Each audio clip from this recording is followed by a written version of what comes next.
É verdade que não existem evidências arqueológicas do êxodo narrado na Bíblia? Depende de como a pergunta é feita. Se a pergunta é feita no sentido romântico da palavra, uma pedra que disse, olha, os hebreus passaram por aqui. Não existe. Não existe. Mas se eu fizer a pergunta do ponto de vista técnico, arqueológico, sim, existem evidências de que houve um êxodo. O que é a diferença? É porque as pessoas, às vezes, que são leigas na área da historiografia, da história e da arqueologia, pensam muito no Indiana Jones, no filme A Múmia, que você chega lá e encontra pedaços. É bom deixar claro para o telespectador que está em casa que 90% da história antiga está completamente perdida. Por exemplo, eu não tenho nenhuma comprovação arqueológica que Alexandre o Grande esteve na Índia. Não existe nenhuma comprovação histórica. Aliás, a biografia mais antiga de Alexandre que nós temos data de 300 anos depois da morte dele. E a cópia manuscrita que eu tenho disso data de 600 anos depois, ou seja, da morte de Alexandre até 300 anos depois, eu só tenho uma pequena crônica babilônica que é incerta e as moedas foram cunhadas depois. Eu não tenho nenhuma comprovação arqueológica. Nem por isso eu vou duvidar de Alexandre. Ninguém duvida. Mas duvidam dos textos Duvidam da Bíblia. Então, repetindo, do ponto de vista romântico, não tem confirmação do êxodo, mas do ponto de vista historiográfico, o mesmo que eu aplico a histórias seculares, como de Alexandre, a de Roma, etc., sim, eu tenho evidências de que houve um êxodo como a Bíblia descreve. Que legal.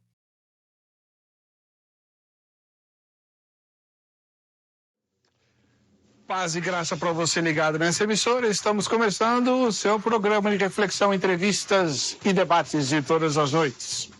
E hoje nós teremos uma entrevista, porque temos o privilégio de receber em nossos estúdios o doutor brasileiro em arqueologia, doutor Rodrigo Silva, ele que também é pastor da Igreja Adventista do Sétimo Dia, e você já o conhece dos programas de televisão, especialmente o Jô Soares e tal, onde ele tem brilhado com a sua ciência e sua sapiência.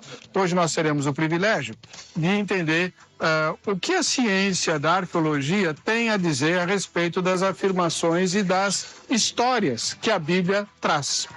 Muita gente critica a Bíblia, dizendo que não é possível acreditar-se naquilo que ela traz. Mas o Dr. Rodrigo Silva vai mostrar que a ciência tem muito a dizer acerca do que a palavra de Deus informa. Será que aquilo que a ciência arqueológica diz contraria as afirmações bíblicas ou será o contrário? Nós vamos conversar especialmente sobre alguns assuntos mais, digamos, sensíveis, e vamos também ter oportunidade para perguntas dos nossos telespectadores e daqueles que foram entrevistados pela nossa equipe de reportagem. Está no ar o Vejam Só. Muito bem, hoje o programa é especial, diferente, nós teremos não um debate, mas uma entrevista, né? E está conosco o doutor, que também é pastor da Igreja Adventista do Sétimo Dia, Rodrigo Pereira da Silva, mais conhecido como Rodrigo Silva, ele que também, entre outras coisas, é apresentador de televisão, né? Ele é doutor em teologia bíblica, pós-doutorado em arqueologia bíblica, graduado em teologia e filosofia. Seja muito bem-vindo, doutor Rodrigo. Paz e graça. A graça e a paz de Deus estejam com todos. É um prazer estar com vocês aqui no Vejam Só. É a primeira vez que eu venho, mas já ouvi falar muitas vezes do programa, já assisti muitas vezes o programa, tenho colegas que estiveram aqui, e é um grande privilégio, um grande prazer estar com os irmãos nessa noite. O prazer é todo nosso. O senhor fez doutorado em teologia bíblica numa universidade católica. Numa universidade católica. Eu fiz na Universidade Católica o doutorado em Novo Testamento, com concentração em grego. Depois o pós-doutorado em arqueologia bíblica na Andrews University, nos Estados Unidos. Fiz uma especialização na Universidade Hebraica de Israel. E estou concluindo também um outro doutorado em arqueologia clássica, dessa vez pela Universidade de São Paulo, a USP. Muito bem, onde eu estudei também. É um privilégio ter o doutor Rodrigo aqui. O senhor não pastoreia em nenhuma igreja local? Não. Hoje eu dou aula no NASP. Atualmente estou, justamente agora, no período que estamos fazendo esse programa, eu estou me licenciando para ir para os Estados Unidos para um sabático acadêmico. Sabático aqui não no sentido da guarda de sábado, um sabático acadêmico, onde eu passo alguns meses terminando justamente esse segundo doutorado da USP. e vamos nos dedicar mais a isso até o final do ano. Pois é. A primeira vez que eu vi o Dr. Rodrigo foi justamente no programa do Jô Soares, onde, inclusive, depois, ao longo do programa, a gente vai retomar algumas questões lá, porque ele ficou embaraçado com a habilidade com que o irmão demonstrou arqueologicamente, com base nos textos do Novo Testamento, a irrefutabilidade da ressurreição de Jesus. Uhum. Ele queria que ficasse só na área da fé, né? E o irmão mostrou que, do ponto de vista científico, com base nos testemunhos históricos que nós temos, inclusive de autores não cristãos, é impossível refutar ou dizer que a ressurreição de Jesus não aconteceu. Você pode não acreditar, mas aí você não está acreditando, não está acreditando na Bíblia, você não está acreditando na história, na ciência. Exatamente. Né? Então, muito interessante. Mas já a gente quer tomar essas questões, vamos ver a matéria que a nossa repórter preparou apresentando a questão da arqueologia, depois a gente vem aqui com o arqueólogo bíblico, Dr. Rodrigo Silva. Quando falamos em arqueologia, o que vem na sua cabeça?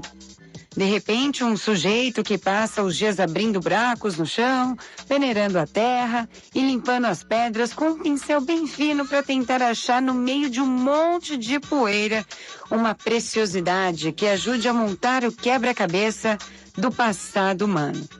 É isso? Esse trabalho não é muito fácil, não.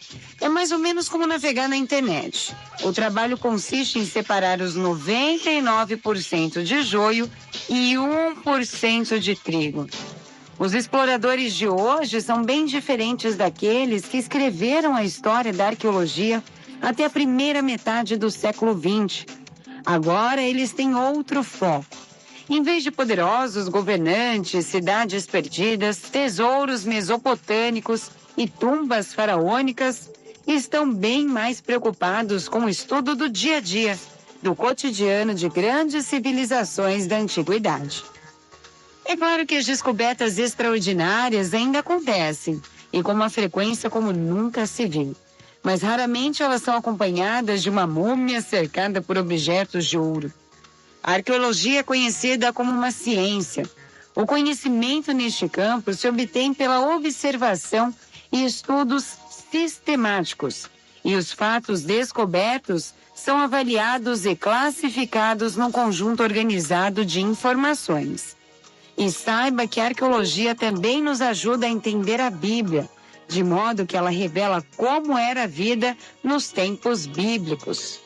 O que as passagens obscuras da Bíblia realmente significam e como as narrativas históricas e os contextos bíblicos devem ser entendidos. Sendo que a arqueologia também ajuda a confirmar a exatidão de textos bíblicos e o conteúdo das escrituras.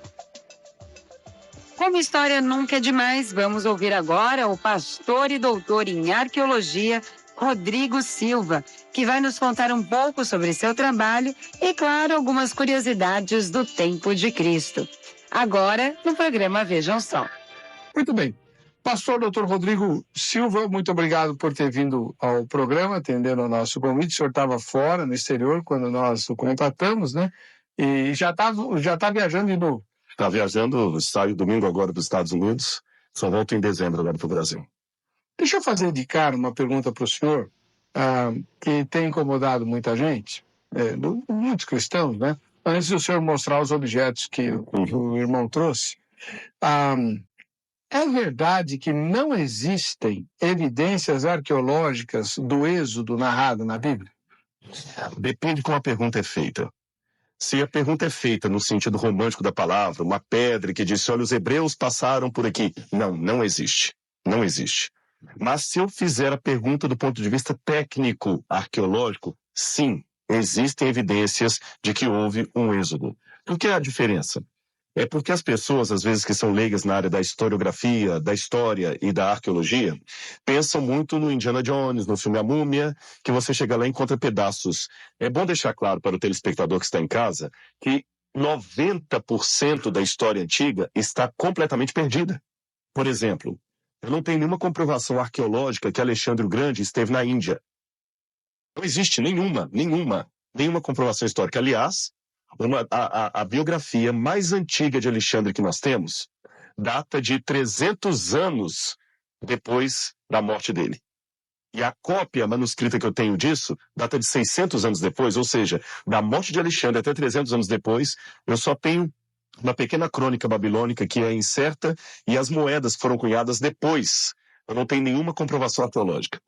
Nem por isso eu vou duvidar de Alexandre. Ninguém duvida. Ninguém duvida. Mas duvidam dos Duvidam da Bíblia. Então, repetindo, do ponto de vista romântico, não tem confirmação do êxodo, mas do ponto de vista historiográfico, o mesmo que eu aplico a histórias seculares, como de Alexandre, a de Roma, etc., sim, eu tenho evidências de que houve um êxodo como a Bíblia descreve. Que legal. E com relação à ressurreição, que eu mencionei há poucos instantes, né? O senhor foi brilhante na sua entrevista lá no Jô Soares, mostrando que a ressurreição de Jesus não pode ser vista apenas no ângulo da fé. Ou você crê pela fé ou não crê. A ciência aponta na direção de que houve uma ressurreição. Você pode resumir isso para nós? Claro, resumo. Eu pego uma coisa que os críticos muito tomam contra a Bíblia, você em casa já deve ter ouvido falar disso, que é a relação às contradições e os escândalos que a Bíblia apresenta. Você já ouviu falar disso? Ora, os escândalos são a maior prova de que a Bíblia é verdadeira. Vejam bem, letra A. A ressurreição de Cristo, como está narrada nos evangelhos, tem pequenas discrepâncias. Há algumas contradições. Um fala que viram 2 anjos, outro que foi um anjo só, etc. Essas pequenas discrepâncias mostram que o texto não foi arranjado, não foi forjado para convencer ninguém, mas que aquele que montou o Novo Testamento os deixou tais quais chegaram até ele. E qualquer especialista em direito pode dizer que num depoimento, testemunhas se contradizem em pequenos detalhes. Eu posso ver a mesma coisa que um irmão, eu vou contar um pouquinho diferente, nenhum dos dois está mentindo. Segundo lugar, a Bíblia fala que os primeiros que testemunharam a ressurreição de Jesus foram mulheres. Ora, meu amigo, as mulheres no primeiro século não tinham um depoimento válido perante um tribunal.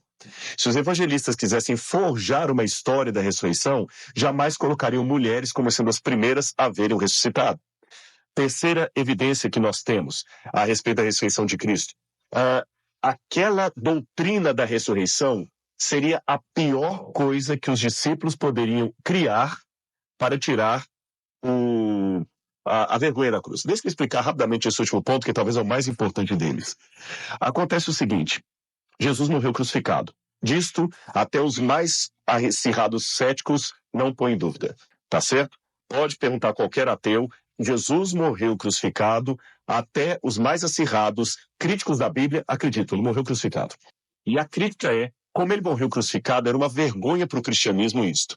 Então os discípulos tiveram que criar uma teoria, uma doutrina, uma história para apagar a vergonha da cruz.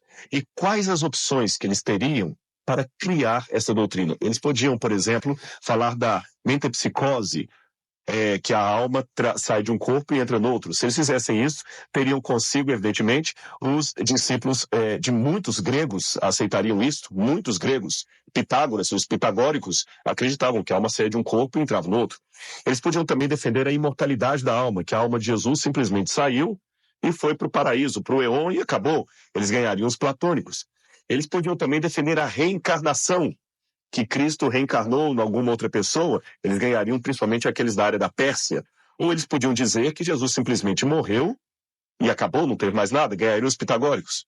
Mas dizer que Jesus ressuscitou, não ganhariam ninguém, porque a ressurreição era a filosofia, digamos assim, religiosa, mais rejeitada, mais criticada, mais ridícula. Então, por que eles escolheram justamente esta? E o último argumento: quanto tempo dura uma mentira?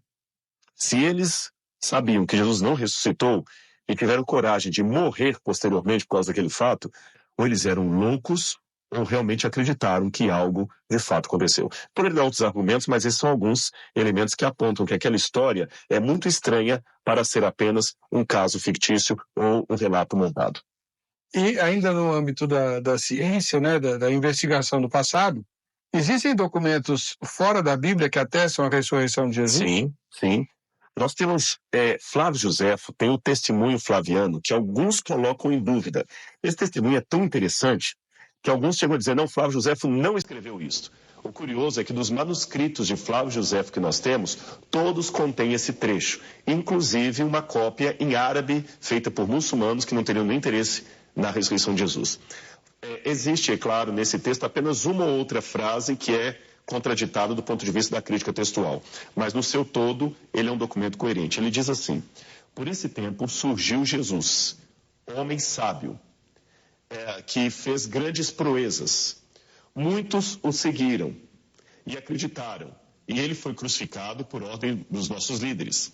E muitos acreditaram que, após morrer, passado o terceiro dia, ele ressuscitou e apareceu aos seus discípulos. E a estirpe daqueles que se chamam cristãos, assim pelo seu nome, não deixou de existir até hoje. Esse é um ponto interessante. Flávio Josefo. Flávio Josefo não era cristão. Não era cristão, apenas para situar. Flávio Josefo era um judeu que se bandeou para o lado dos romanos, teve a desdita de testemunhar a destruição de Jerusalém no ano 70, e como ele viu o seu povo morrendo, para talvez fazer uma meia-culpa, resolveu escrever a Antiguidades Judaicas, a Guerra dos Judeus, como uma testemunha ocular, e ele escreve sobre Jesus. Há um outro documento um pouco controverso, mas eu gostaria de mencioná-lo. É a famosa Pedra de Nazaré. Ela está hoje no arquivo do Museu do Louvre. Essa pedra... É difícil saber qual foi o imperador que deu esse decreto, porque ela está quebrada, não dá para ler completamente, mas é uma pedra que está dizendo que os judeus não devem abrir túmulos e tirar corpos dali para benefício próprio. Estranha essa orientação, porque os judeus não tinham costume, pelo contrário, é contra a lei. É contra a lei. Por que um decreto de Roma proibindo os judeus de tirarem corpos para benefício próprio? Alguns historiadores são de opinião que ali nós temos a reminiscência de algum decreto baseado naquela ideia de que o corpo de Jesus foi roubado, como o Evangelho diz que os soldados foram subornados a dizer. Esta segunda evidência é um pouco mais estranha de se analisar, porque é fragmentária, mas a primeira de Flávio Josefo, para mim, é muito importante. Perfeito, muito bom. Uma última pergunta minha, depois nós vamos ver as perguntas dos telespectadores, os objetos que o senhor trouxe. Você não sai daí, hoje o programa está imperdível, né? Eu queria que o irmão explicasse, se é que é possível fazer isso mais ou menos rápido, o que é a tal da tradição adâmica? É um tema que o irmão explorou no seu programa de televisão, né, o Evidências. Existe, a arqueologia prova que Adão existiu? De novo, essa questão da prova, ela tem que ser analisada. Vou responder rapidamente para você. Em primeiro lugar, é importante saber o que é prova. Se eu estou trabalhando com laboratório, a palavra prova tem um significado. Se eu estou na área das ciências humanas, a palavra prova tem outro significado. Por exemplo, se o entrevistado fosse um psicólogo, você não vai pedir prova psicológica como pediria para um químico ou físico. Você não vai pedir provas para um advogado como pediria, para uma pessoa da área de ciências exatas. Prova depende da área que está estudando. Tradição adâmica, estou trabalhando com história, então tem que provar comprovação histórica.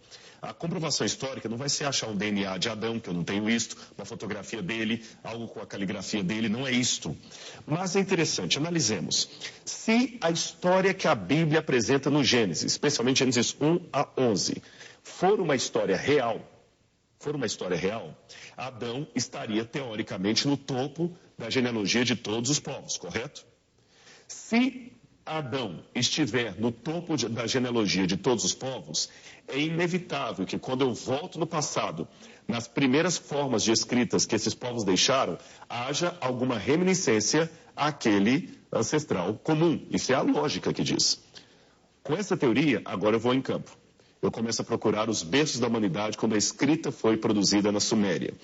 E eu acho muito interessante que quando você encontra a escrita na Suméria, muito tempo anterior à Bíblia, muito tempo, você vê registros como do Gilgamesh, Enuma Elish e outros mais que eu podia mencionar, que falam que o primeiro ancestral da humanidade foi Adapa. Outros dizem Adamá, Admuzi, que são nomes que por sua fonética lembram o hebraico Adam, que nós traduzimos por Adão. E as histórias se parecem, falam de um paraíso idílico chamado, olha o nome, Edenu, ou Edim. Edim. E se você olhar em acadiano, Edenum e sumeriano, Edim significa planura cheia de água. O Éden, no hebraico, também significa planura cheia de água. Fala que os deuses criaram a humanidade, colocaram para trabalhar para eles. Vou dar só um exemplo, que senão o programa todo seria só nisso. O texto do Enuma Elish são 7 tabletes. Cada tablete conta um pedaço da criação. O 6º tablete conta da criação de Adapa e a humanidade. O 7º tablete é o tablete do descanso dos deuses. Não, sério, tá brincando. O 7º. Só que aí tem uma diferença em relação ao texto bíblico. No 7º tablete, os deuses descansam porque agora a humanidade trabalha para eles, para servi-los. E como a humanidade faz muito barulho, eles resolvem destruir a humanidade por meio de um dilúvio. Então, que curioso. Eu tenho contradições em relação à história bíblica, porque telefone sem fio, quem conta um conto, aumenta um ponto. Mas o núcleo permanece o mesmo. Um casal, um jardim paradisíaco que foi perdido, os nomes, 7 etapas, um dilúvio universal, uma torre. Olha, são muitos exemplos que nós podemos dar. E de povos que não tinham nada a ver com o hebreu. Nada. E permita uma coisa, os críticos, antes dessas descobertas, diziam que a história bíblica foi inventada pelos hebreus. Depois que essas evidências surgiram na Suméria, os críticos mudaram. Não. A história bíblica plagiou aquilo ali. Só que tem uma outra coisa que eles não respondem. Nós temos as mesmas histórias espalhadas em mais de 350 etnias fora do Oriente Médio. Então, realmente, do ponto de vista historiográfico, houve uma história real, da qual várias outras derivaram, e distorções, evidentemente, acontecem a partir daí. E é isso que a gente chama de tradição adâmica. Isso que eu chamo de tradição adâmica. Portanto, a ciência confirmando os relatos. Eu não me surpreendo, então, de encontrar fora da Bíblia elementos que inventam a Bíblia. E, biblicamente, eu estou bem com isso, porque o próprio Senhor Jesus falou que ele tinha ovelhas de outro aprisco que não fosse de Israel. Deus sempre espalhou. Então, mesmo aquele pagão, embora a nossa temática não seja missiologia, mas certamente o telespectador em casa deve ter ouvido falar de algum caso de missiólogo, de missionário que chegou num país que o pessoal era completamente pagão e se surpreendeu ao chegar ali e encontrar questões bíblicas. Por exemplo, na África, perto de... Daqui a pouquinho vem o nome do país. Daqui a pouquinho vem, fugiu agora, onde o povo tinha o costume de uma vez por ano pegar 2 galinhas. Uma galinha ele sacrificava. A outra, ele apenas confessava os pecados e soltava a galinha no mato. Da onde que esse povo teve essa ideia que é muito parecido com o dia do Yom Kippur, o bode emissário? Eles falam que eram tradições que vinham dos ancestrais, e eu podia dar vários outros exemplos. Então Deus deixou a sua luz, mesmo nos povos pagãos, para que antes que o evangelho chegasse completamente, eles já pudessem tomar uma decisão perante Deus. O fator Melquisedeque lembra um pouco. Esse é Don Richardson. Eu não sei se eu posso fazer essa propaganda, mas eu recomendo. Leia esse livro, Don Richardson, O Fator Melquisedeque. Vale a pena ler esse livro. Ele passou por aqui. Ele passou. Passou. Quando esteve no Brasil, Exato. esteve aqui. Como a gente quer fazer com o Rabino, que o senhor disse que está vindo. Esse é o arqueólogo. Nós vamos para o intervalo. No próximo bloco, o Dr. Rodrigo vai mostrar um desses tabletes que ele mencionou aqui, com escrita cuneiforme, lá da Suméria. Você vai ver vários outros objetos. Enfim, fica aí que a gente já volta. Estamos de volta com o programa. Vejam só, agradecendo o carinho da sua audiência. Muito obrigado por nos acompanhar. Estamos hoje recebendo com muita alegria e muita honra, né, o pastor Dr. Rodrigo Pereira da Silva, que é doutor em teologia bíblica, pós-doutorado em arqueologia bíblica, graduado em teologia e filosofia e uma simpatia, professor magnífico de arqueologia bíblica, que ele é ministro da Igreja Adventista do Sétimo Dia e está conosco aqui repartindo um pouco do conhecimento que ele tem, mostrando como a ciência arqueológica se articula em relação àquilo que a Bíblia afirma. E até onde ele conclui, a arqueologia só confirma o que a Bíblia diz. Só confirma. A arqueologia não vai confirmar 100%, porque nós não temos 100% dos achados. E como eu falei, a história antiga, 90% dela está perdida. Seja por ação do tempo, ladrões de sepultura, guerras, terremotos, desconhecimento. Mas o pouco que se descobriu confirma. Agora é bom uma correção. Não é objetivo da arqueologia confirmar a Bíblia. Permita-me apenas esclarecer isso para o telespectador. Nunca diga essa frase. A arqueologia confirma a Bíblia. Eu vou dizer a você por quê. Em primeiro lugar, por uma questão de fé. A Bíblia é a palavra de Deus. Se ela é a palavra de Deus, a autoridade máxima é Deus. Por exemplo, quando um guarda de trânsito fala que você estava numa alta velocidade, o guarda de trânsito ele tem fé pública, ele não precisa provar. Você que tem que provar que ele está errado, porque ele é autoridade. Se ele tiver que provar, ele deixou de ter fé pública, deixou de ter autoridade. Se Deus tem que provar que ele é Deus, ele já não é mais a autoridade suprema. Então, a arqueologia bíblica ela nada mais nada menos ela também não pode provar que Jesus é o Filho de Deus, ela não pode provar a Trindade, foge a arqueologia isso. Qual é o objetivo dela? Ela ajuda a confirmar se aquelas histórias que a Bíblia escreveu aconteceram de fato. Aí eu faço a analogia. Se as histórias são reais, a teologia que se assenta sobre essas histórias também será real. Este é o ponto. Vamos mostrar alguns objetos. Começa com esse tablete de cuneiforme. Eu tenho 3 tabletes aqui, né, que eu trouxe.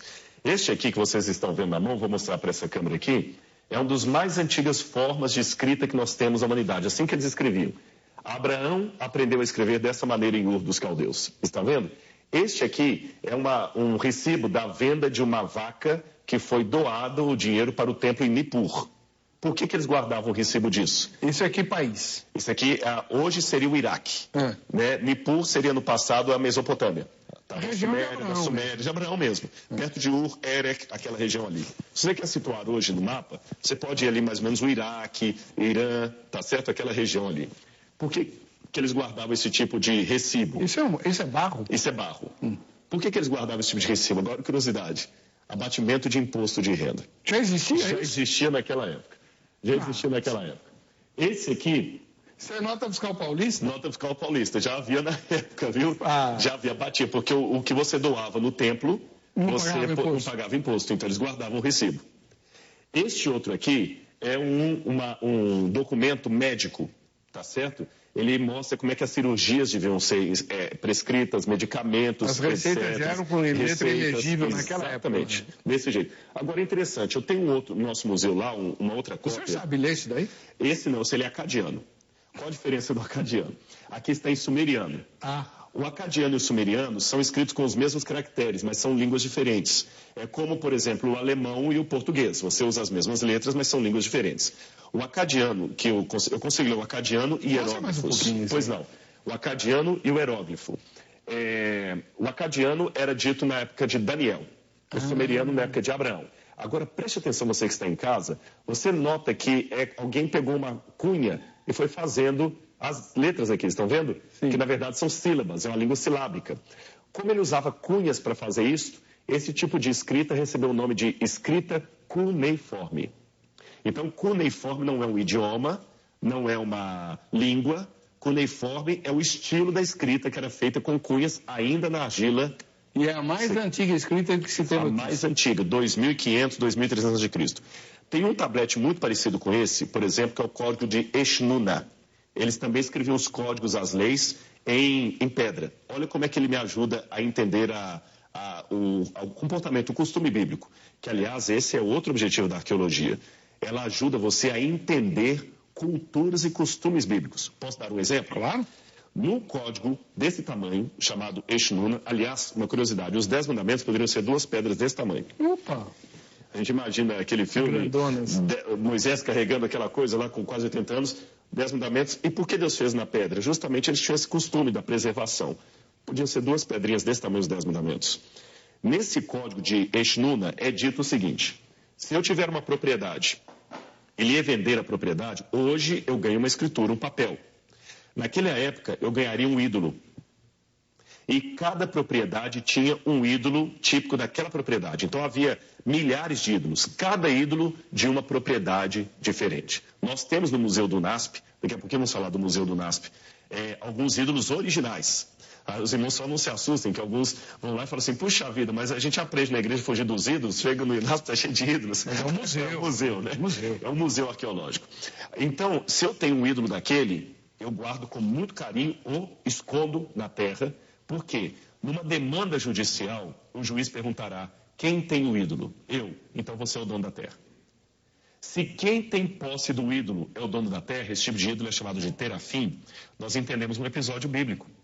Qual o episódio bíblico você pergunta em casa? Da Rebeca. Rebeca, quando Labão deu falta dos ídolos, Rebeca havia roubado os ídolos do pai. Para quê? Para entregar Jacó. Nós lemos isso rápido na Bíblia e pensamos que Rebeca fez aquilo por uma questão de idolatria. Não foi por uma questão mercantilista. Ela queria roubar o certificado das terras para posteriormente entregar a Jacó e fazê-lo dono das terras de Labão. Uma vingança pela vingança, uma vingança pela vingança do pai. Porque o pai havia trocado ela pela Lia. Corrigindo, a vingança pelo engano do pai. Só que, o que o Labão fez? Correu, colocou uma pedra e fez Jacó jurar que não passaria dali. E esses ídolos são pequenos. Aí eu entendo por que na Bíblia fala que ela colocou embaixo do animal e falou, pai, eu estou menstruada, não posso movimentar. Que ele queria revistar, né? Queria revistar. Então o motivo daqueles ídolos ali não era um motivo religioso, cultico, mas era mercantilista. Era, na verdade, um comprovante de propriedade da terra. Exatamente. Né? Quer ver outra coisa? Em Israel, a gente nota, quando a gente imagina, por exemplo, fazenda, Jesus conta muita história de semeador, de fazenda, filho pródigo. A gente imagina aquele campo, até muitos livros desenham, aquele campo retinho. Israel é um lugar cheio de colinas. A maior parte das fazendas não eram retas. Você quer saber em casa como era? Eu vou fazer o desenho com a mão aqui.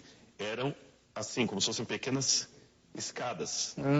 Então ele fazia aqui, colocava pedras, fazia um caminho aqui, outras pedras, como se fossem terraças. Certo. Não sei se o telespectador em casa imagina. No Brasil nós temos alguns lugares que fazem assim. Você põe uma murada de pedra para não colapsar a terra, faz um caminho, outra murada de terra, outro caminho, faz aqueles degraus. Nesse degrau que o semeador vai jogando a semente, plantando. Aí nós lembramos a parábola de Jesus. Certo. O semeador jogou uma semente, caiu nas pedras. Óbvio, naquele cenário. Eu entendo por que cai nas pedras. Nos espinhos, outra caiu na terra fofa, outra caiu na terra mais rasa. A parábola fica muito bem. Então a arqueologia ajuda a ler a Bíblia tridimensionalmente. Agora, esses tabletes que o irmão trouxe, eles pegavam argila mole, faziam com a cunha as letras e depois cozinhavam para transformar em cerâmica. Exatamente. Na verdade, alguns cozinhavam, outros eram secos ao sol. Alguns tabletes foram preservados justamente por quê? Por causa da guerra. Porque quando um outro grupo chegava e incendiava aquela cidade, aquele tablete era queimado, então a argila que já tinha sido seca, queimava, aquele virava pedra, duro e preservava até hoje. Por exemplo, eu tenho um outro tablete aqui, esses que eu trouxe são cópias, mas lá nós temos originais. Certo. Só por uma questão de segurança eu trouxe cópias. Este aqui, deixa eu mostrar correto, ele mostra muito nitidamente as cunhas. Isso aqui, sabe o que é? Isso aqui que você está vendo é um tablete de cálculo matemático. Aqui para fazer cálculos matemáticos, para fazer transações comerciais. E na Babilônia, uma coisa que me chama a atenção... Esses você sabe cálculos... que não está de cabeça para baixo. É porque o sentido das letras é o mesmo do acadiano. Aí fica fácil para eu ler. Natural. Agora, o curioso disso aqui é que você tem um número especial para a matemática babilônica. O 6.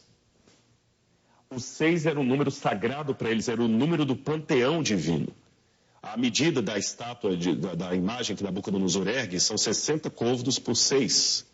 Aí nós entendemos por que no Apocalipse o número da besta é 666. Não 666, como alguns dizem. É um múltiplo. Por quê? A Bíblia foi escrita pegando aquela cultura. O Apocalipse, o anticristo lembra o Babilônia, que destruiu o povo. Então, quando essa cultura é levada em consideração, mesmo na interpretação profética, escatológica, faz um sentido muito grande, mas às vezes ignora-se isso, e alguns falam, não, o número da besta é 666, é código de barras. Mas não era isso, era um múltiplo de 6, oriundo desde a Babilônia, que é o panteão dos deuses. Então o Apocalipse 13 faz uma ponte, eu descubro pela arqueologia, com Daniel, capítulo 3, onde os amigos de Daniel são obrigados a adorar a imagem do Nabucodonosor, senão ia morrer. No Apocalipse, onde Cristo faz uma imagem. Então, a Bíblia, ela é linda de ser estudada entre si e no contexto arqueológico que a secundava. E para o senhor, o que é esse 666? Agora a pergunta vai, mas eu vou responder, não vou fugir não. Na minha opinião, o 666 é o número de um poder, representa um poder que sairia do cristianismo, apostataria do cristianismo, se uniria com Roma e, no fim dos tempos, causaria a perseguição ao povo de Deus. E por que eu deduzo isso? Porque João fala que o anticristo já estava surgindo na época dele. Havia apenas algo que o detinha. Paulo fala da grande apostasia. E a igreja cristã, durante toda a sua idade, sempre fez um vínculo entre o anticristo e Roma. Então, por isso, eu respeito outras opiniões, mas eu tenho dificuldade de ver o anticristo como sendo um ateu, como sendo um computador, como sendo a União Soviética. Para mim, é um poder que saiu do cristianismo, apostatou dele, se juntou com Roma, modificou a doutrina, tentou segurar a Bíblia e, no fim dos tempos, voltará para perseguir o povo de Deus. Perfeito. Vamos ver, nós temos um vídeo tirado, inclusive, do seu programa de televisão, que a gente quer mostrar e o senhor vai comentando. É um vídeo sem áudio, né? Pode soltar aí, Ana? O que é isso aí, doutor? Essa é uma maquete que está no Museu de Israel, um dos principais museus de arqueologia do mundo, e você está vendo o templo da época de Jesus. Esse telhado vermelho é o pináculo do templo. Lembra que o diabo leva o pináculo do templo e o manda saltar dali? Nós temos então o pátio, onde ficava o povo. Depois eu quero fazer uma menção interessante sobre o pátio. Esta é a porta de Sha'ar HaHarmim, em hebraico, ou porta dourada, como nós a chamamos. Existe uma profecia sobre essa porta no livro de Ezequiel, que se der tempo eu vou comentar também. Volta lá na porta e para lá. Essa porta, então, ele vai voltar ali e eu quero contar isso para o telespectador em casa. Eu vou resumir que o senhor fala que é uma porta, mas ela está fechada. Ela está fechada. E por que está fechada? Quando Jerusalém foi construída, ela tinha várias portas. Esta aí. Na época bíblica, o norte era o símbolo da destruição, tá bom? Esta porta está voltando para o Oriente. E na época bíblica, sempre tinha a ideia que o Oriente é da onde viria o Messias. Sempre assim, tá bom? O Jardim do Éden foi plantado na banda do Oriente, o anjo selador de Ezequiel vem do Oriente, o Apocalipse vem do Oriente. E se o telespectador olhar bem em casa, em frente tem um 3 deitado, estão vendo? O umbral parece um 3 deitado, parece até a marca de uma rede de hambúrgueres que todo mundo conhece. E aqui na frente tem um cemitério muçulmano. Por que esse cemitério foi construído? É interessante que em 1548, Suleimã o Magnífico construiu estes muros, refazendo os muros de Jerusalém. Atrás dessa porta está o Domo da Rocha, que vai aparecer em seguida no vídeo, que é um templo muçulmano muito importante. Mas quando Suleimã mandou... Esse é o templo. Quando Suleimã estava construindo aquela porta para dar acesso ao templo, algumas pessoas chegaram para ele e falaram assim, não abre essa porta. Por quê? Existe uma profecia dos judeus que o Messias deles passará aqui com um grande exército e entrará em Jerusalém. Ele falou, Não, então coloca tijolo de cima embaixo. E fechou a porta. Até hoje. Curioso que James Fleming, um arqueólogo que trabalhava no Instituto Albright de Jerusalém, em 1969 estava fotografando aquela porta da Misericórdia. E ele caiu, que lembra que é um cemitério ali? Sim. Ele caiu embaixo. E ele percebeu que embaixo daquela porta que nós vemos, existe uma outra porta dos tempos de Cristo que foi bloqueada. Uma coisa importante que eu esqueci de mencionar. Por que Suleimã mandou fechar a porta e colocar um cemitério aqui? Porque considerando que o Messias é rei e sacerdote, como sacerdote ele não pisaria em cemitério. Então ele quis impedir a profecia de cumprir. Mas curioso que a porta pela qual Jesus passou está embaixo daquela também bloqueada. Quando eu vou ao livro de Ezequiel, capítulo 44, versículos 1 a 3, eu descubro uma profecia magnífica. Ezequiel tem uma visão de Jerusalém, como estava no seu tempo. O anjo mostra o templo para ele, mostra as ruas, e quando o anjo passa pela porta oriental, ela está fechada. Ezequiel toma um susto, porque se a porta está fechada, o Messias não vem, a salvação não vem. Então, você pode conferir em casa esse texto bíblico, ele diz assim, fez-me o homem voltar para a porta exterior do santuário que dá para a banda do Oriente, a qual estava fechada. Disse-me o Senhor, esta porta permanecerá fechada, ninguém jamais entrará por ela, porque o Senhor, Deus de Israel, passou por ela, por isso ficará fechada. Quando Jesus vem de Betânia e entra em Jerusalém, ele vem do Monte das Oliveiras e entra pelo lado oriental. Ele só pode entrar naquela porta. Os discípulos ficavam gritando, Baruch, Rabá, Beshem, Adonai, que em hebraico, bendito que vem em nome do Senhor. E os fariseus, manda os teus discípulos se calarem. Ele fala, ainda que eles se calem, as próprias pedras clamarão. Ele passa pela porta, no ano 70 os romanos destroem a cidade, bloqueiam aquela porta, os muçulmanos vêm depois, constroem a muralha, constroem uma segunda porta por cima, também a bloqueiam, e até hoje ela continua fechada em depoimento que o Senhor, Deus de Israel, passou por ela. Amém. Glória a Deus. O senhor já teve muitas vezes em Israel, né? Já tive 13 vezes lá. O senhor falou que ia falar sobre o pátio do templo. Mostra de novo a imagem do templo. Enquanto eles estão buscando a imagem, eu acho que a arqueologia ela é importante até na exegese bíblica. Os exegetas, por negligenciarem a arqueologia bíblica, às vezes perdem um pouco da riqueza do texto. Eu acho que a exegese ajuda. Exatamente. Se você olhar, o telespectador olhar, você está vendo o núcleo, o templo central está, na verdade, à direita do vídeo, não é isso? À direita do vídeo você tem o templo, aquela porta. Isso, se puder andar um pouquinho, está ótimo. Você tem uma porta. Isso, pode congelar aí, por favor. Você então tem o lugar santíssimo, onde está aquela porta dourada ali, não é? O lugar santíssimo, onde entrava o sumo sacerdote.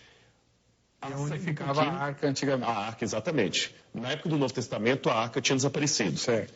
Mais à frente aqui, você tem um outro pátio, Sim. onde o sacerdote e os homens judeus também podiam entrar. Mas se você olhar, você tem os muros aqui desse pequeno santuário, tá bom? Lá no fundo você tem uma série de colunas, uma colunata. Do lado de fora do santuário, o vídeo não está muito nítido, mas se você olhar bem, tem uma pequena mureta, uma muralhazinha bem pequena. Ela para localizar você em casa, você tem aí a tarjeta Vejam Só. Logo acima da tarjeta Vejam Só, você vai ver uma linha, a sombra de uma linha. Sim. Este pequeno muro é chamado de Soreg. Soreg. E ali havia uma inscrição escrita em grego: se você não for judeu e ultrapassar esse espaço, você estará atraindo a morte para si mesmo. Ô, louco. E duas dessas inscrições foram encontradas. Uma está no Museu de Istambul, outra está no Museu de Israel, que nós vimos lá. Paulo teve um problema quando ele levou um jovem para ali, no templo, o livro de Atos fala, um jovem de Éfeso, e os judeus queriam apedrejar Paulo, dizendo que ele estava colocando um incircunciso no lugar do templo. Você em casa deve lembrar desse episódio. Exato. Justamente por causa desse episódio que a arqueologia me descreve, eu compreendo a passagem de Paulo aos Efésios, quando ele diz que Cristo em sua carne derrubou o muro de separação que havia entre nós e os gentios. Então o pátio dos gentios ficava do lado de fora. E aquela mureta ali, chamada Soreg, era o muro de separação. E Paulo, talvez lembrando um problema justamente com um Efésio, usa essa ilustração para falar: Cristo derrubou na sua carne. Olha que legal. O muro de separação que havia entre nós e os gentios. E o mais interessante, pena que no vídeo ali não mostra, quando eu vou com grupos a Israel, eu mostro para eles que do lado de fora, porque em Israel tem três coisas, pastor, que eu gosto de fazer bem questão e cuidado. Porque há muitos grupos indo a Israel. Permita-me fazer uma declaração aqui. Às vezes, em Israel, você vai ver muito mito. Dependendo do guia que você pegar, os guias são sérios, mas como toda profissão, há profissionais e profissionais, se você quiser, ele vai mostrar para você a cadeira que Jesus sentou. E eu vejo evangélicos que, perdoe-me falar assim, transformam Israel numa idolatria. Eu tenho que tomar cuidado. Eu tenho um amor tremendo por Israel, porque meu Jesus esteve lá. Então, tudo que lembra alguém que você ama tem um significado especial. Se esse relógio for um relógio do seu pai, que antes de morrer deixou, o senhor vai usar esse relógio com muito carinho, porque lembra o seu pai. Mas cuidado para não transformar isso em idolatria. Meu irmão, você que está em casa, aprenda uma coisa. A diferença entre o veneno e o remédio é uma questão de dosagem. Eu não acho problema em você ser batizado no Rio Jordão. Eu já fiz batismo no Rio Jordão. Mas achar que a água do Rio Jordão é mais sagrada do que a água daqui, achar que a pedra de Jerusalém tem... Isso é idolatria. Jesus condenou isso. Então, alguns que vão lá ficam vendo a via dolorosa e beijam o chão. Católicos e evangélicos, eu já vi. Não, aí não. Você vai ver três coisas em Israel. Coisas que são mito, tradição, que é só para você aprender que aquilo não tem sentido. Por exemplo, a pedra da ascensão de Jesus, que tem dois afundados, que é de onde Jesus tomou um impulso para subir ao céu. Ridículo. Você vai ver coisas que são possíveis. Olha, foi por aqui que Jesus esteve, mas não posso afirmar onde. E coisas que dá para marcar com um X. Uma que dá para marcar com um X é do lado de fora, a porta de Ulda, com escadarias do segundo templo. Ali eu posso marcar com um X, ali Jesus esteve. E logo ali, há poucos anos agora, descobriram vários tanques de purificação judeus, chamados mikvaot, ou mikveh, que eram os tanques onde os judeus se purificavam, muitos, que ficavam na parede do templo. Sabe qual foi a minha dedução? O livro de Atos fala que no Pentecostes converteram na primeira leva 3.000 pessoas. E Pedro batizou 3.000 pessoas. Para batizar 3.000 pessoas, tinha que ter muito tanque batismal. E eles estavam na boca do templo. Onde estavam? Então, quando eu levo algum grupo, eu mostro aqui é o lugar onde o Pentecostes aconteceu, no cenáculo, depois Pedro traz, e aqui batiza as pessoas. E pastor, permita-me transmitir isso para você e para o leitor, para o telespectador em casa. É uma emoção, porque você sabe que a história bíblica, ela não é uma ficção. Deus esteve aqui, ele sujou os pés na poeira deste mundo. Deus é tão real que quase dá para tocá-lo. Amém. Então eu amo Jesus, eu amo lá, e é muito bom. Desculpe que eu acabei me empolgando, mas isso é arqueologia, viu? Não, se não se empolgar com isso... Ai. Seu João, cadê as perguntas dos telespectadores? Eu não me... põe uma então, Ana, enquanto o João acha aqui no tablet. Vamos lá. Eu gostaria de saber se temos hoje publicações na área arqueológica onde pudéssemos estar buscando sobre as novas descobertas nessa área, o que a gente tem de novo no mercado editorial a respeito de material arqueológico. Bom, é ruim fazer propaganda em causa própria. Respondendo ao telespectador, eu tenho um livro publicado chamado Escavando a Verdade. Foi publicado pela Casa Publicadora Brasileira. Se alguém tiver interesse, eu não sei se eu posso... Pode. No Merchan, você pode fazer de duas maneiras para adquirir esse livro. Escavando a Verdade, onde eu conto a arqueologia bíblica e os principais artefatos que confirmam a historicidade bíblica. Você pode ligar para o telefone 19 3858 9036. Repetindo, 19 3858 9036, ou então entrando no site www.cpb.com.br www.cpb.com.br, Escavando a Verdade, Rodrigo Silva. Um outro livro muito bom são Descobertas dos Tempos Bíblicos, de Alan Millard, da editora Vida. A editora Vida Nova também tem publicado alguns materiais muito bons. A CPAD, Casa Publicadora das Assembleias de Deus, também publicou o livro As Pedras que Clamam, de Randall Price. Então, esses são alguns exemplos de material evangélico que tem em português e acessível ao telespectador. Amém.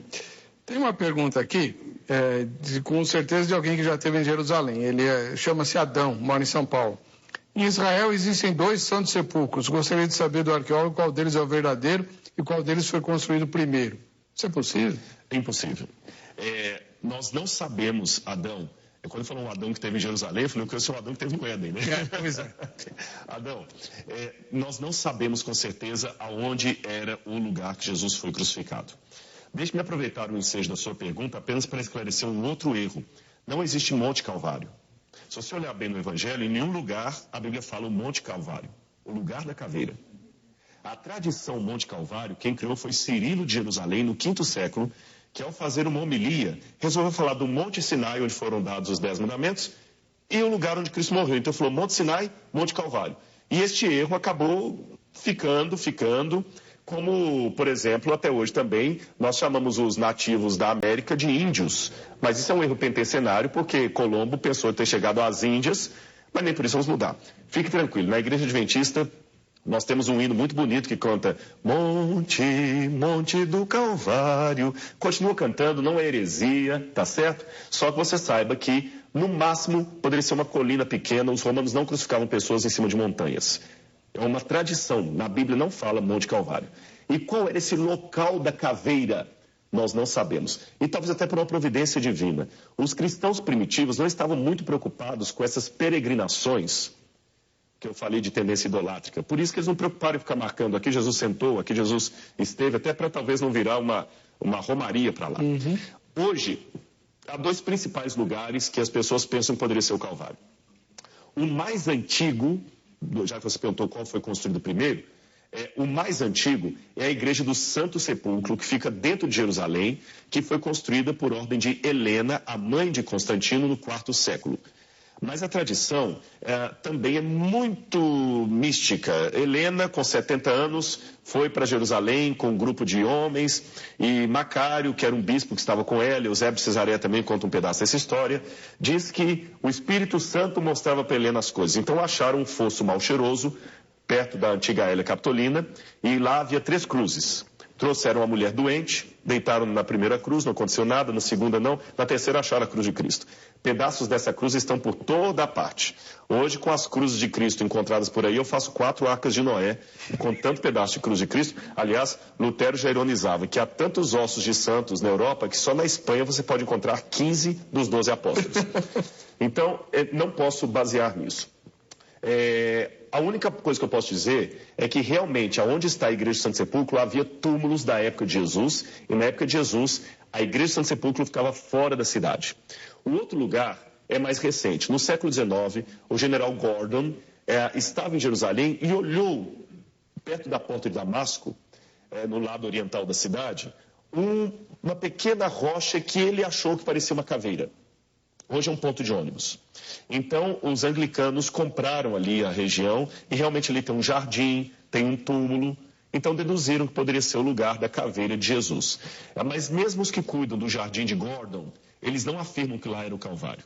Mas é um lugar lindo para meditar. Esse lugar eu faço questão de levar o grupo lá, porque é gostoso, você medita, o pessoal não cobra nada, são missionários ingleses voluntários, muito bonito.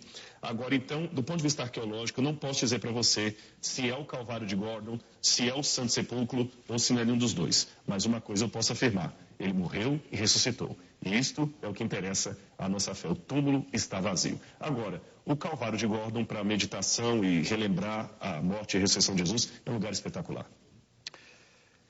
Luiz Fernando, de Itajubá, nas Minas Gerais.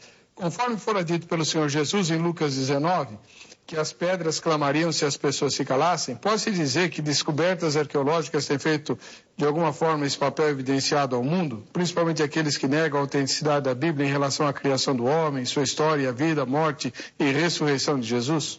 Olha, Fernando, eu acredito que sim, até não sou profeta nem filho de profeta, mas antevendo a sua pergunta, eu acabei fazendo essa menção aqui, quando eu me referi a Jesus entrando ali.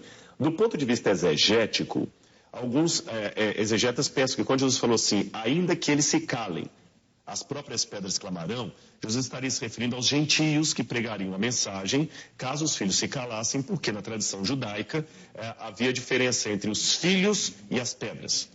Aqueles que eram filhos de Deus, através da descendência de Abraão, eram filhos. E aqueles que não eram filhos de Deus, eram pedras. Por isso que Paulo fala de uma maneira até irônica, vocês esquecem que dessas pedras Deus pode suscitar filhos de Abraão. Pedras, símbolo dos gentios. Mas a própria exegese não nega também a possibilidade de uma aplicação segunda, uma dupla aplicação. Porque Jesus no grego usa bem ali o tauta. Estas pedras clamarão. Né? Então eu, sem quebrar a interpretação exegética. Primeiro, Jesus pode ter dado um duplo sentido. Os gentios vão pregar e essas pedras vão proclamar que eu sou o Messias. Então, ainda que seja do ponto de vista homilético, eu vejo sim uma referência arqueológica a isso aí. A gente vai para o intervalo, voltamos já com o último bloco dessa rica entrevista com o Dr. Rodrigo Silva, arqueólogo bíblico. Estamos de volta com o programa Vejam Só, hoje uma entrevista com um arqueólogo da Bíblia, o arqueólogo bíblico, vamos chamar assim, né? O doutor Rodrigo Silva, ministro e professor de teologia, ministro da Igreja Adventista do Sétimo Dia. Nós estamos recebendo com muita alegria o irmão e ele trouxe alguns objetos, né? Que ele já mostrou alguns e tem um pergaminho, é isso? Tem, eu trouxe aqui. No início do programa, nós falamos para vocês a respeito da escrita. Isso. Para lembrar o telespectador em casa, nós falamos que a escrita começou no Sumério, no 3º milênio a.C. Agora eu vou falar da escrita dos tempos do Novo Testamento. Aqui eu tenho nas mãos, vou mostrar aqui nessa câmera, como seria uma caneta dos tempos do apóstolo Paulo.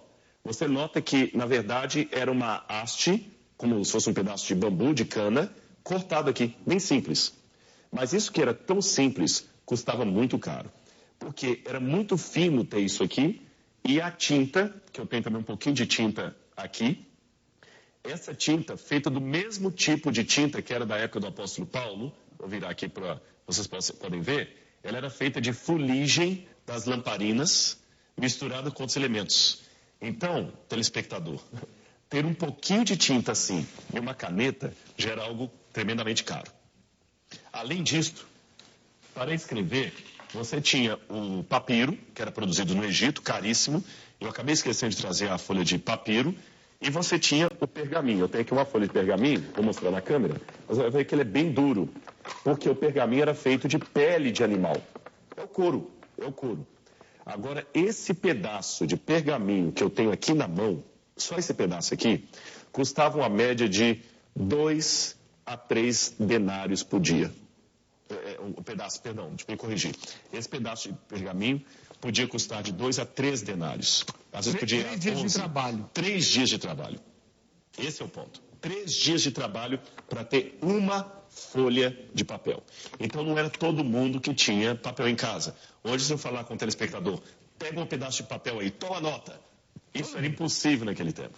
Então, como seria se eu quisesse mandar uma carta para você que está em casa, como o apóstolo Paulo escreveu a carta aos Romanos, a carta aos Tessalonicenses, aos Colossenses, ou os Evangelhos, etc, etc. Como faria? Em primeiro lugar, tinha que se contratar um escriba. Mas o apóstolo Paulo sabia escrever? Sim, ele sabia escrever. Mas o fato de saber escrever não implicaria que você tinha material para escrever e que você estivesse escrevendo todos os dias. Por exemplo, uma pessoa que fala inglês e está todos os dias em contato com o inglês, mantém muito mais fluência na língua do que aquele que aprendeu inglês e fala uma vez por ano e olhe lá. Então, a pessoa que sabia escrever não escrevia todos os dias. Então, como era o processo de uma escrita? Eu contratava um escriba, ele viria com uma tabuleta, essa tabuleta era encerada. Você em casa já ouviu falar em taquigrafia? Acho que as pessoas hoje já não conhecem mais isso, né? Taquigrafia. Na época, no passado, até um passado recente, quando nos tribunais, antes do computador ou do gravador, as pessoas iam falar alguma coisa, o taquígrafo era aquele que com sinais, ele escrevia tudo que a pessoa está falando, a velocidade que ela está falando. Então havia isso na época de Paulo, ou também chamado de amanuense. Ele viria com aquela tábua de argila, a tábua de pedra, uma tábua de madeira, revestida de cerâmica, e com um estilete, tanto é que chama estilos em latim, ele ia escrevendo de maneira taquígrafa tudo que eu ia editando. Então, prezados irmãos de Éfeso, graça e paz da parte de Deus, nosso Senhor Jesus Cristo, etc, etc, etc, etc, tal. Depois que ele escrevia tudo rápido ali, ele lia para mim ou eu lia. É isso mesmo que você quer escrever? Não. Ao invés de colocar da parte de Cristo, eu quero colocar do Senhor Jesus Cristo. Ele raspava ali e corrigia. Não tinha problema, quantas vezes fosse necessário. Depois daquilo, ele lia, eu concordava, ele levava para casa, passava limpo, olhando papel, na tinta. Depois que ele trazia isso escrito para mim, eu lia, concordava, assinava embaixo, enrolava, colocava um pequeno selo, você vai ver aqui, olha, um selo que lacrava. Então esse selo era quebrado, porque só a pessoa que recebia podia ler. Lembra que no Apocalipse tem os 7 selos? Sim. A pessoa quebrava aqui e lia aquele conteúdo para a igreja. Então, por isso que você lê em casa, o apóstolo Paulo é o autor da carta aos Romanos. Mas se você olhar, não foi Paulo que escreveu os Romanos. Que isso, pastor? Mas que heresia? Não, olha lá. No final de Romanos diz, eu, Tércio, que escrevi essa epístola, vos saúdo. Em outra ocasião, Paulo fala, veja com que grandes letras, a assinatura de punho próprio. Agora você vê em casa o trabalho que deu para Paulo produzir uma carta como os Romanos, carta aos Tessalonicenses, o trabalho que deu para a Bíblia ser produzida. Por isso que o Apocalipse fala, bem-aventurado aquele que lê e aqueles que ouvem. Tem algumas Bíblias que traduzem errado, aqueles que leem, aquele que lê e aqueles que ouvem, que às vezes era uma só Bíblia para todos. E aqui fica o desafio, pastor. Eles tinham, às vezes, uma Bíblia e todo mundo sabia, lia e estudava. Às vezes nós temos 10 Bíblias em casa e nos limitamos a nos alimentar de sermão do pastor. Isso é terrível. Verdade. Nós temos algumas perguntas gravadas, não temos, Ana? Uma já foi, vamos para a segunda. Eu fiquei sabendo que arqueologistas bíblicos estão fazendo estudos lá a respeito do Monte Ararat, as descobertas lá da Arca de Noé. Eu gostaria de saber como é que andam esses estudos, se já foi feito algum avanço em relação a isso. Essa é a minha pergunta. Foi bom ver essa pergunta, porque ela suscita outras. Um dos papéis do arqueólogo bíblico, meu irmão, não falou o nome dele, né, na entrevista, né? Um dos papéis do arqueólogo bíblico é desmentir a pseudo-arqueologia bíblica. Eu não quero ser antiético aqui, mas cuidado com alguns sites sensacionalistas. Por exemplo, que disseram que encontraram rodas de carros de Faraó debaixo do Mar Vermelho, que encontraram o lugar de Sodoma e Gomorra. Isso é mito, não acharam roda de carro de farol, que a Arca dos 10 Mandamentos foi encontrada debaixo. Mito. O diabo provoca essas coisas para quê? Para que você leia e depois divulgue na igreja e vire motivo de chacota dos críticos. Com relação à Arca de Noé, existem 44 supostos achados da Arca de Noé. Nenhum deles é conclusivo. E muitos são mentirosos. Tá certo? Parroto diz que encontrou a Arca de Noé, vários outros exploradores. Encontrou um pedaço de madeira no Ararat. Fazer daquilo a Arca de Noé. Porque satélite fotografou. Eu tenho hoje evidências geológicas que o dilúvio aconteceu. Isso você pode conversar com um geólogo bíblico, ele vai te mostrar que evidências que um dilúvio global aconteceu. Isso nós temos aos montes, os fósseis, tudo. Agora, a Arca de Noé, se ela está no Ararat, ela ainda não foi encontrada. Tudo que você leu até hoje é mito, é sensacionalismo, é ideia. O Randall Price chegou a ser envolvido com o suposto achado da Arca de Noé para alguns chineses e coreanos, mas ele mesmo divulgou uma nota que viu que tudo era um engodo. Então temos que trabalhar com seriedade acadêmica. Se a arca está lá, eu não sei. Na verdade, Ararat é muito mais do que uma montanha, é uma cordilheira, a região de Aratu. Eu creio no dilúvio, mas até hoje eu não tenho nenhuma prova arqueológica do achado da Arca de Noé. Sobre nem da Arca da Aliança. Então, uma vez eu li um livro que não foi traduzido em português, e o autor dizia, ele tinha uma hipótese interessante. Ele diz assim, olha, quando Noé saiu da arca, a terra tinha acabado de ser inundada, não havia floresta. A madeira da arca foi usada para construir as primeiras habitações e os primeiros objetos que Noé e a família dele precisaram. Ia deixar a arca lá para servir de museu de madeira? Eu não sei se você está referindo a Whitcomb, que o The Flood, Whitcomb escreveu o filme The Flood, ele faz essa não é isso? E eu também penso com isso para construir casa, porque a glaciação começou logo em seguida. Agora, a gente tem que entender que algumas pessoas parecem nunca se contentar com o que Deus coloca, né? Não tem que achar. Tem que achar o... Tem que achar, né? Tem que achar. Então, infelizmente, nós não temos ainda. Se Deus vai permitir achar algum dia, eu não sei, mas minha fé não vai ser aumentada por causa disso. Eu já tenho dados suficientes. Mais uma pergunta. Eu gostaria de fazer a pergunta, onde fica o Jardim do Éden atualmente, né? Porque consta na Bíblia que ele não foi destruído. Então, eu gostaria de saber mais ou menos por onde ele fica. Eu e todo mundo. Cadê o endereço? Cadê o endereço? Eu vou falar, no Google Earth você pode encontrar. Alguns pensam, mas não é a minha opinião. Mas para ser bem equilibrado aqui na pergunta, eu tenho que dar o que é a minha opinião e a opinião de outros que discordam de mim. Há 3 opiniões, tá certo? Eu vou dar as 2 que não são as minhas e a terceira. A primeira opinião, alguns pensam que o Jardim do Éden seria onde é Jerusalém.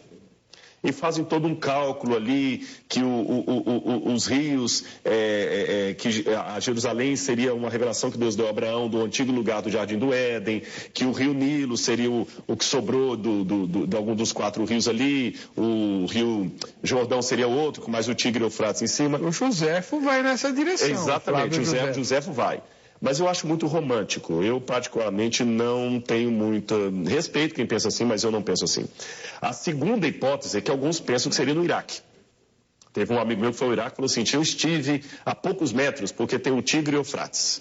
Eu não sou dessa opinião. Eu sou de uma terceira opinião. O Jardim do Éden, segundo a tradição, ele foi arrebatado para o céu, para que as águas do dilúvio não o cobrissem. Isso não está na Bíblia, é uma tradição antiga que vem desde os judeus. Se ele foi arrebatado para o céu, o lugar dele é impossível. Por quê? O dilúvio foi uma catástrofe que acabou com o planeta Terra. Só para você em casa ter uma noção, vou dar só um exemplo rápido, porque o tempo não permite explorar muito. Se você olhar o mapa mundi, você vai ver que a costa da América do Sul encaixa como um quebra-cabeça na costa da África. Então, o dilúvio foi algo que rebentou com a Terra, causou tal cataclismo que a Terra pré-diluviana foi completamente modificada. As montanhas surgiram, cordilheiras, não tinha isso antes do dilúvio.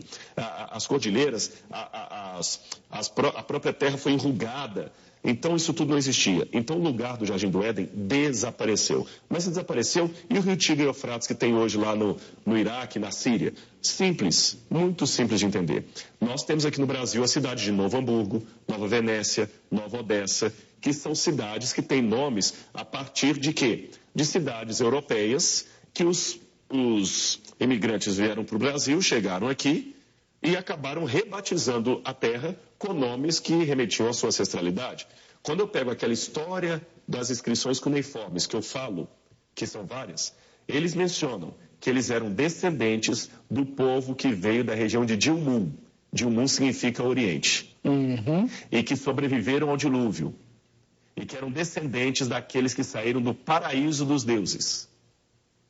Ora, é mais do que sentido eles rebatizarem aqueles rios ali com o nome de livros de rios que remetiam à ancestralidade. Mas não são, na minha opinião, o mesmo Tigre e Eufrates do Éden. Mas se a gente sai do Éden e vai para Abraão, aí não. Aí Abraão, sim.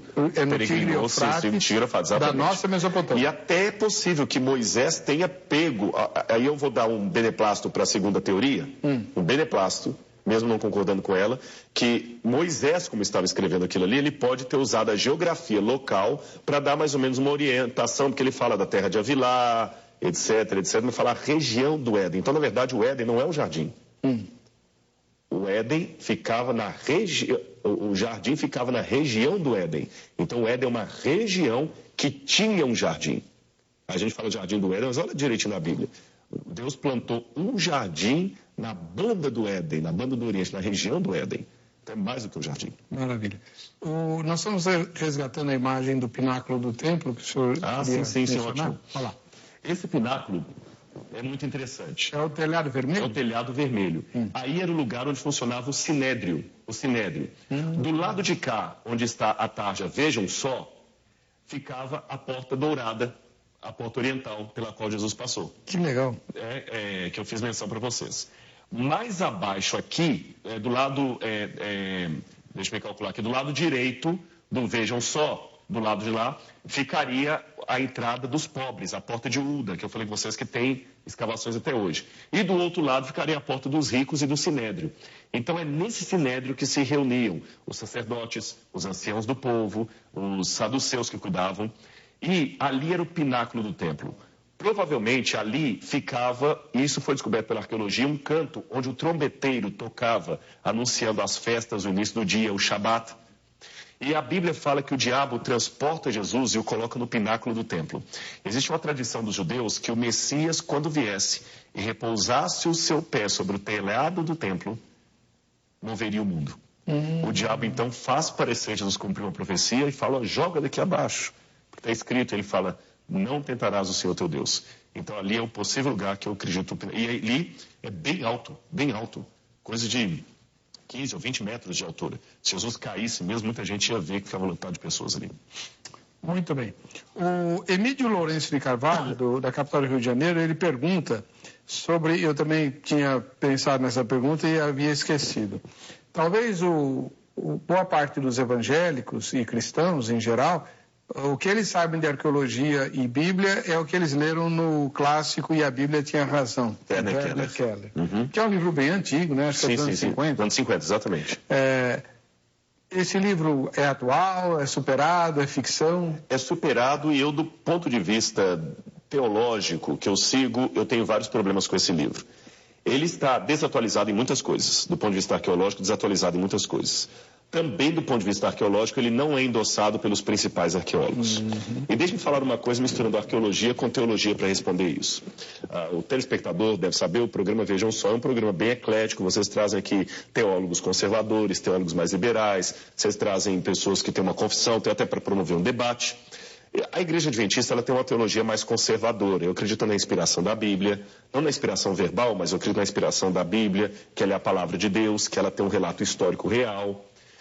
Mas o Werner Keller vem daquela escola de interpretação alemã que acreditava que a Bíblia estava cheia de mitos. A mesma escola que produziria no futuro Rudolf Bultmann, Strauss, esse pessoal todo, aquela escola que a gente fala da escola da crítica da Bíblia, tá certo? Então o que o Werner Keller fez? Ele pegou a Bíblia enquanto mito e falou assim, não, essas histórias aconteceram, a Bíblia só exagerou. Então, por exemplo, a travessia do Mar Vermelho foi o seguinte, tem uma época do ano que a água fica rasinha mesmo. Então o povo passou naquela água rasinha e o escritor deu uma interpretação miraculosa para aquilo. Ou seja, ele pega eventos normais e diz que o autor bíblico transformou aquilo em eventos miraculosos. E o segundo erro, para mim, crasso dele, é tentar explicar a partir da racionalidade o milagre. Irmão, o milagre, se pudesse ser explicado racionalmente, não era milagre. Eu sei que Jesus nasceu de Maria virgem. Como isso aconteceu, eu posso fazer um doutorado em biologia, eu não vou entender. Eu sei que ele ressuscitou entre os mortos. Como isso aconteceu, eu não sei. Então, eu aceito pela fé. Por isso, eu confesso que desaprovo o conteúdo do livro de Werner Keller, a despeito do bonito título, e a Bíblia tinha razão. Amém. Existem documentos que provam a existência, por exemplo, de Pilatos? Pilatos temos. Foi encontrado nos anos 60, em segundo uso. O que é segundo uso? Mesmo na antiguidade, as casas, prédios, edifícios, templos, etc., eram destruídos e reconstruídos. Viu uma guerra, o pessoal destruía tudo isso aqui e reconstruía, usando material antigo. Então é comum encontrar, às vezes, num templo romano, uma coluna de uma época grega. Só que a coluna agora, que no passado era coluna, agora serve de piso. Então encontraram no teatro de Cesareia Marítima, servindo de degrau, uma antiga inscrição. Esse degrau datava do período bizantino, mas a inscrição era do 1º século. E essa inscrição tinha o nome Pôncius Pilatus Praefectus Iudea, Tiberium. Então nós temos uma comprovação arqueológica da existência de Pilatos, encontrado em Cesareia Marítima, que era onde Pilatos morava, residia. E uma comprovação de que ele teve na Judéia. Sim, com certeza. Hoje não há mais dúvidas da existência de Pilatos. Interessante isso. Agora, deixa eu achar mais aqui. Epa! Pode rodar. O Luiz Lima, da Capital Paulista, pergunta se é possível o doutor Rodrigo Pereira nos revelar onde estão sepultados os apóstolos. Eu sempre tive essa curiosidade. Ô Luiz, que curiosidade mais... Ô Luiz, eu não sei onde estão sepultados e eu dou graças a Deus por não saber, senão estaria uma romaria com idolatria ali, viu? Nós não sabemos. A Igreja Católica insiste, e como nós temos telespectadores católicos, eu vou dar informação, mas eu discordo dela, que Pedro estaria sepultado onde hoje é o Vaticano. Então você vai ao Vaticano, tem a cripta, e eles têm um pequeno caixão ali que eles disseram que encontraram com uma inscrição chamada Petroseni, que em grego significaria Pedro aqui, e mostram que Pedro estaria sepultado ali dentro do Vaticano. Eu, do ponto de vista arqueológico, não é porque eu não sou católico, é porque isso parece mais coisa medieval. Parece não é coisa medieval. Não é, como eu falei, não tem. Então, nenhum dos apóstolos nós sabemos hoje onde foram sepultados ou temos resquícios do sepulcro deles. E do Santo Graal? O Santo Graal foi um mito que surgiu na Idade Média, especialmente com os cavaleiros templários, que é a busca do cálice sagrado, o copo que tocou nos lábios do Senhor na noite que ele foi achado, e vários. Então, agora o interessante é que eu não trouxe aqui, você falou do Jô Soares, no Jô Soares eu levei um copo típico do que era na época de Cristo. E ele não tem aquele formato do Santo Graal. O formato que eles mostram do Santo Graal, como sendo uma taça assim, é um formato completamente medieval. Não é um copo da época de Cristo. O copo da época de Cristo era uma botija. É como se fosse uma casca de coco. Uma casca de coco, exatamente. Eu ia falar alguma coisa para você comer sucrilhos, cornflakes. Uma casca de coco. E, na verdade, como é que eles faziam? Eles molhavam o pão ali e depois todo mundo bebia junto. E era geralmente feito ou de pedra ou de barro. Não era feito nem de madeira, nem de ouro, nem nada. Isso foram coisas que foram acrescentadas. E, meu irmão, coloca na sua cabeça uma coisa importante. A Bíblia não revelou tudo, é claro. Há muitos mistérios que a Bíblia não revelou. Mas aquilo que é importante para a nossa doutrina está claramente apontado na palavra de Deus. Se o Santo Graal fosse algo tão importante assim, a Bíblia não o teria revelado. Eu fico preocupado com essas teologias de almanaque que vão surgindo a posteriori, sabe, de coisas que não têm fundamento bíblico. Eu acho que o que não tem fundamento bíblico é doutrina dos homens. Senão a Bíblia não estaria terminado o cânon, eu poderia até hoje escrevendo coisas aí, livros e mais livros, inventando doutrinas. Então, se fosse a coisa importante, tinha que estar registrado na Bíblia. Agora uma palavrinha sobre o Novo Testamento. Como é que o senhor vê esse auê todo sobre os evangelhos apócrifos? Houve, de fato, uma conspiração da igreja da época para esconder o casamento de Jesus, essas coisas todas. O que a arqueologia aponta nessa direção? Olha, curioso. No passado, os críticos da Bíblia tentavam desmentir os evangelhos bíblicos. Olha como é que mudou agora. Agora eles estão querendo pegar que os apócrifos é que são os originais e os evangelhos derivaram deles. Primeira questão. É mito dizer que foi Constantino que bolou o cânon. Só para você ter uma noção, vou contar um segredinho para você. Bem baixinho aqui. Constantino não sabia ler nem escrever. Constantino não sabia nem para onde o tiro estava dando em termos teológicos. Ele queria apenas resolver um problema político dos arianos, tá certo? Existem cânones anteriores a Constantino. O cânon muratoriano é anterior a ele. Você tem outros fragmentos de cânones anteriores. Irineu de Lyon falava de um cânon anterior a Constantino. A igreja tinha reconhecido antes. Os evangelhos apócrifos, eles foram produzidos na sua maioria no Egito, justamente seguindo a ideia gnóstica. E os evangelhos apócrifos surgem justamente para compensar aquilo que os evangelhos canônicos não deram o quê? Porque os evangelhos gnósticos surgiram para dar ao mundo grego um Jesus mais grego. Porque o evangelho que a gente tem na Bíblia, ele é escandaloso ao grego. Um Jesus que ressuscita, lembra que eu falei que é a ressurreição? Então a gente tem que criar que Jesus não ressuscitou. A ideia da esposa de Jesus, isso aí foi uma coisa banalizada. Nunca seria escândalo no judaísmo se Jesus se casasse. Não teria por que a igreja esconder isso. O judaísmo sempre foi bem visto. O casamento é bem... O casamento, tá certo? Agora, os evangelhos apócrifos, eles sim contam muitas coisas. Jesus bateu palmas e um passarinho saiu voando, ele amaldiçoou uma criança e ela morreu, o pai veio chamar a atenção e ficou cego. Esses sim não são uma literatura que a gente possa confirmar. E permita-me uma resposta não arqueológica, mas teológica. Ah. Uma vez um ateu foi debater com um cristão. E o cristão fez um desafio para ele. Eu farei o debate com você com uma condição. Eu tenho livros escritos, você tem livros escritos. Eu tenho palestras publicadas na internet, você tem palestras na internet. Leve ao auditório 10 pessoas que foram transformadas para o bem pelos seus livros e palestras, e eu levo 10 pessoas que foram transformadas pelos meus. Se você não puder levar, eu não puder levar, não haverá debate. E não houve o debate, porque o ateu não tinha ninguém. Pegue os evangelhos apócrifos, leve até uma penitenciária e leia para os presos. Eu quero ver quantos deixarão os mundos das drogas, o mundo da maconha, da prostituição, etc., da criminalidade. Nenhum. Agora, leia o Evangelho de Mateus, Marcos, Lucas e João, e você vê quantos se convertem. Então, isso é um desafio que eu faço para os ateus. E não só dos Evangelhos apócrifos. Pegue José Saramago, pegue Richard Dawkins, pegue Shakespeare, pegue quem você quiser. Eu sei que a educação enobrece, mas quantos presos, quantos criminosos largaram o crime porque leram José Saramago? Agora, na Bíblia... Amém. A diferença está aí. Glória a Deus.